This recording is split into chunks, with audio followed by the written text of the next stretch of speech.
कहेंगे जी हमको तो पता ही नहीं है ये नियम कैसे हैं, कहाँ लिखे हुए हैं। आयुर्वेद की एक पुस्तक आप सब पढ़िए जरूर, उसका नाम है अष्टांग हृदय। कई प्रकाशकों ने उसका नाम बदल दिया है, अष्टांग संग्रह कर दिया, दोनों एक ही है। वो जरूर पढ़िए, उसमें 2000 से ज्यादा सूत्र हैं। मैंने उसको 100 बार पढ़ा और मुझे लगता है उससे अच्छी दुनिया में कोई पुस्तक नहीं, जो आपको स्वस्थ तो रखती ही है, मोक्ष जाने का रास्ता बता देती कि मोक्ष कैसे हो। वो आप ले लो, बाजार में मिलती है। अब कोई लोग कहते हैं इतनी मोटी पुस्तक है, पेज बहुत हैं, संस्कृत में है, कठिन संस्कृत में, कैसे पढ़ें? तो आप ऐसा करो कि हमने उस पुस्तक को आधार बना के छोटी छोटी कुछ पुस्तकें बनाई, 100 पन्ने की, 50 पन्ने की, 150 पन्ने की। वो नीचे आप जाएंगे तो नीचे रखी हुई है स्टॉल पे, आप वो ले जाओ। 5-6 किताबें हैं चिकित्सा विषय पर, वो सब अष्टांग हृदय के आधार पर है।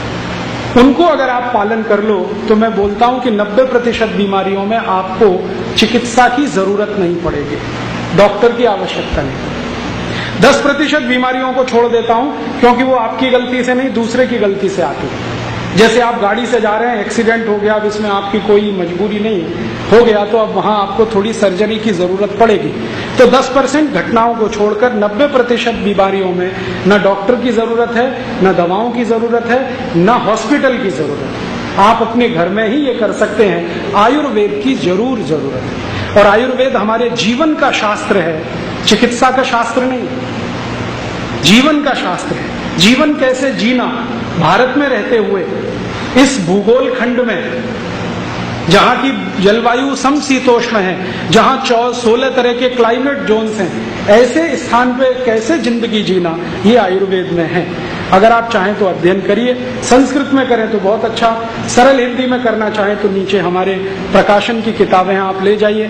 किसी भी पुस्तक पर हमारा कॉपीराइट नहीं, सबको कॉपी करने का राइट है, क्योंकि हम भारतीयता में मानते हैं जिसमें ज्ञान किसी की संपत्ति नहीं, सबके लिए।